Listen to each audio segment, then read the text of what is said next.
Shirley Russell, the playwright, was so well represented by Rita and Shirley Valentine, the expectations for his blood brothers were extremely high. But as subtle and witty and amusing as his past plays were, Blood Brothers is not. Blood Brothers has some wonderful parts, but it also has so many fatal flaws the play dies just as surely as the brothers themselves. I apologize for giving away the ending, but that brings me to fatal flaw number 1. The musical begins telling you the brothers are dead. The story then unfolds in flashback with a narrator leading you through, or rather hitting you over the head with the sordid details of their tragic story. That's fatal flaw number 2. More on that in a moment. The two blood brothers are actually twins born to a poor single working-class woman who can't afford to feed 2 more mouths. She reluctantly hands one of the twins over to a wealthy woman, both women agreeing never to reveal their secret. But as fate would have it, the boys eventually do meet, and not knowing their relationship, become fast friends, declaring themselves blood brothers. Knew every word in the dictionary.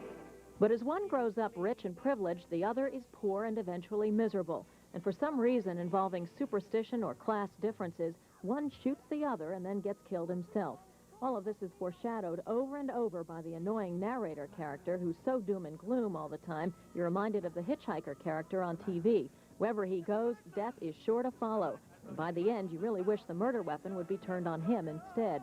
The plot is complicated with strongly developed characters, but because you know the tragic ending already, it's difficult to invest any real interest in them.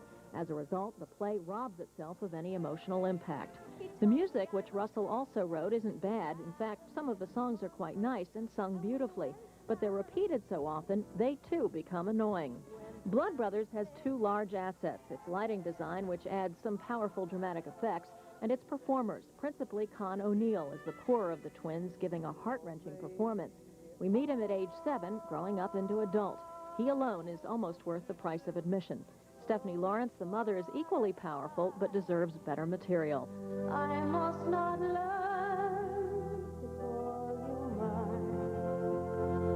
Familiar eyes. The rest of the cast is nothing short of joyful to watch, but sadly, in the end... And especially remote when it came to his daughter, Lynn. This show, Shakespeare for My Father, is primarily Lynn Redgrave's attempt to make peace with her father through, very appropriately, an evening of theater.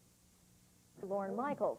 Sources say comedian Gary Shandling was NBC's first choice to host the show, but Shandling turned down the reported $20 million offer because he reportedly felt there wasn't enough time.